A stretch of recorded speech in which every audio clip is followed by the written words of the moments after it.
Est-ce que je n'ai pas peur de briser la confiance ou l'alliance thérapeutique quand je parle de manière directe à mon patient? C'est une question qu'on m'a posée suite à ma dernière vidéo et je la trouve très juste. Je voudrais pouvoir expliquer ça de manière un petit peu plus longue que simplement en répondant aux différents commentaires écrits. La première chose que je voudrais dire, et qui est vraiment très importante, c'est que l'alliance thérapeutique, elle ne repose absolument pas sur l'absence de tension. Elle repose pas non plus sur le fait que, le professionnel soit toujours très doux, très rassurant et très confortable. La lance thérapeutique, elle repose avant tout sur un cadre qui soit vraiment sécurisant pour pouvoir déjà être en sécurité physique, mais aussi pouvoir y exprimer ses doutes, ses émotions, et cetera. Ça repose également sur une présence fiable. Je suis là, je suis présente au rendez-vous, je ne suis pas interrompue, je suis à 100 présent et à l'écoute pour vous. Et l'alliance thérapeutique, elle repose aussi sur une relation suffisamment vraie pour que quelque chose puisse se transformer. Je ne suis pas juste présente physiquement, je suis présente moi-même avec ma personnalité, avec mes défauts, mais aussi avec tout mon bagage théorique, heu, étudiant, mais aussi pratique et toutes mes expériences de vie également. Alors quand je parle de manière directe en séance, gardez bien à l'esprit que je ne parle jamais comme ça de manière, impulsive ou de manière brutale. C'est quelque chose qui est réfléchi de ma part. Je ne dis pas les choses crûment, hein, pour choquer, je suis pas là non plus pour imposer un point de vue. C'est une parole qui est pensée, qui est contenue, qui est expliquée et surtout qui est inscrite dans le cadre thérapeutique. Ce que je cherche à éviter justement, c'est la fausse alliance, une alliance qui serait basée uniquement sur l'évitement, on évite les tensions, je suis toujours d'accord avec vous sur le fait que je serai toujours là pour vous ménager à tout prix. En fait, si je laisse s'installer des incompréhensions et si je vous laisse répéter les mêmes schémas délétères encore et encore sans jamais les nommer, eh bien en fait, ce n'est pas sécurisant et ce n'est pas respectueux pour vous. Ce n'est donc pas une vraie alliance thérapeutique. Or, la confiance en thérapie, je commence toujours nos premiers rendez-vous par ce constat pour que vous soyez aussi à l'aise. Si jamais le contact ne se fait pas, vous pouvez partir voir quelqu'un d'autre. Au contraire, ne restez pas si vous ne me sentez pas. Je ne peux pas plaire à tout le monde. Ma personnalité ne peut pas aller de soi pour tout le monde. Et la confiance en thérapie, elle ne se construit pas du tout sur le fait de dire ce que l'autre a envie d'entendre. C'est-à-dire que si vous me dites ce que vous pensez que je veux entendre, ça n'a aucun intérêt pour vous.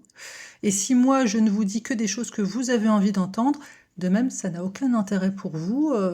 Discutez avec une IA ou discutez avec vos amis qui vous encouragent et vous soutiennent toujours.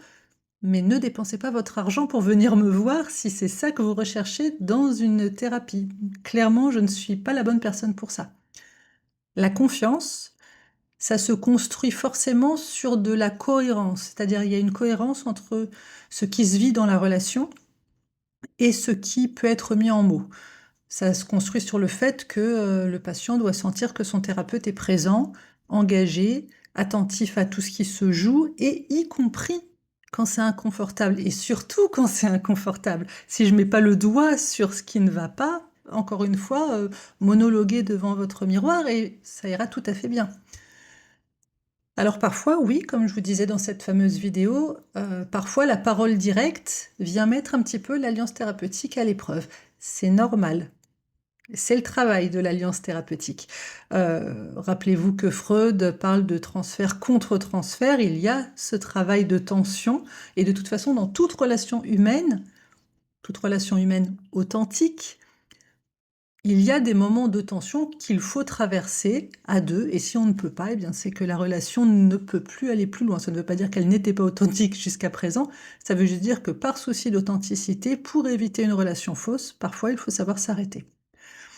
Et donc, de manière générale dans la vie, mais notamment dans le cadre d'une parole thérapeutique, la question c'est pas d'éviter ces moments, c'est de voir comment la relation thérapeutique peut les contenir et comment elle peut les transformer.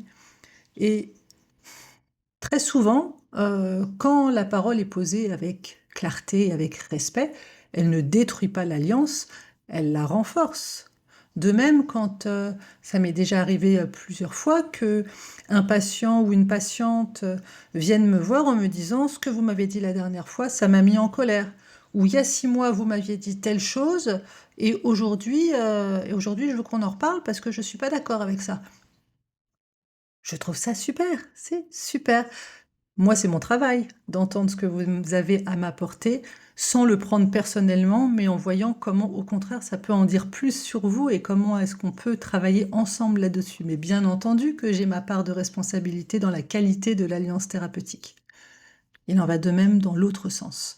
En tout cas, le fait de parler clairement, crûment, mais sans vulgarité, sans violence, simplement de manière juste, pour moi, ça permet de montrer à mon patient que justement le lien est suffisamment solide pour supporter la vérité. Et que ce patient, il n'a pas besoin de se cacher, il n'a pas besoin de s'adapter, il n'a pas besoin de rester dans un rôle pour préserver notre relation parce qu'il pense que c'est ça que j'attends de lui. Non, au contraire, soyons vrais, même si ce n'est pas facile, c'est douloureux parce que nous avons créé tout un tas de choses pour ne jamais nous mettre en danger socialement. Et puis cette parole, il arrive aussi qu'elle mette en évidence quelque chose d'important. Peut-être que des fois, ça met en évidence que la thérapie n'est pas justifiée ou n'est plus justifiée.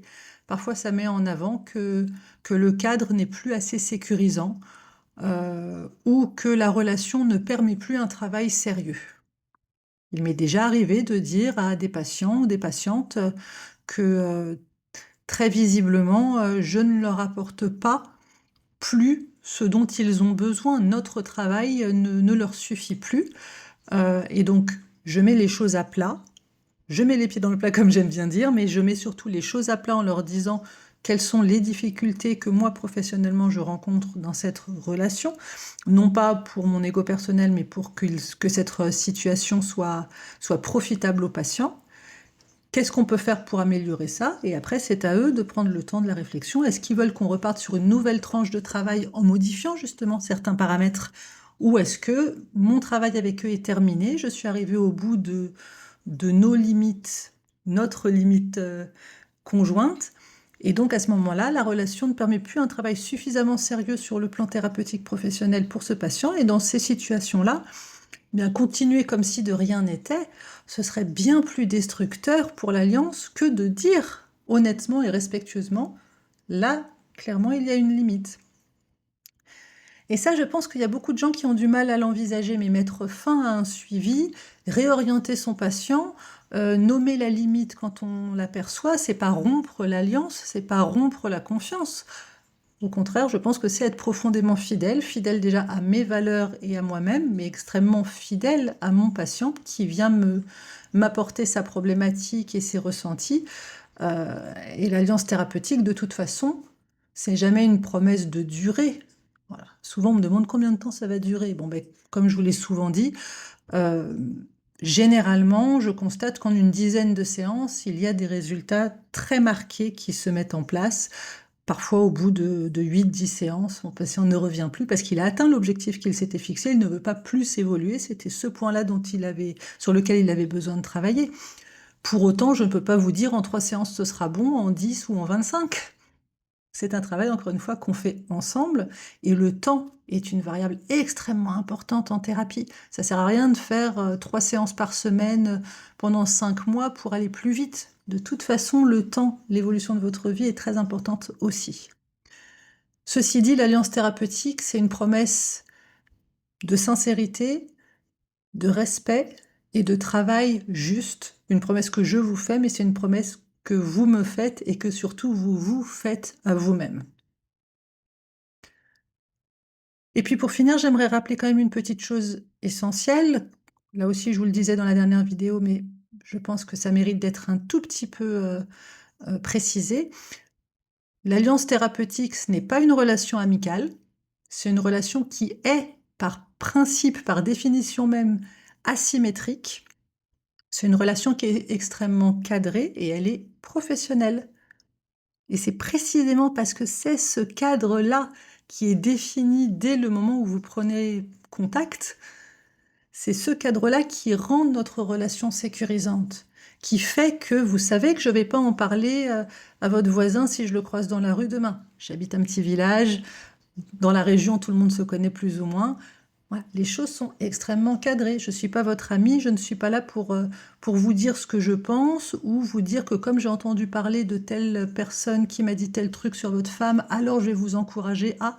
Non, on est dans une relation qui n'est pas amicale du tout. Par contre, elle est extrêmement respectueuse.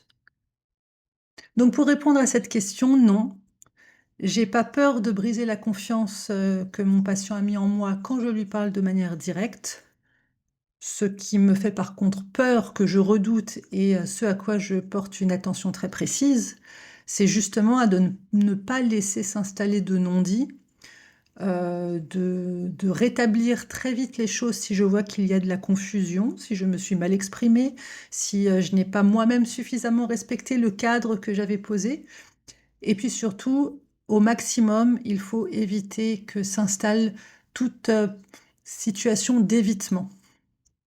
Parce que là, effectivement, si on laisse les choses se faire, alors la confiance va se déliter lentement, silencieusement, et ça ne vous apportera absolument rien de bon dans votre process thérapeutique qui reste mon unique objectif.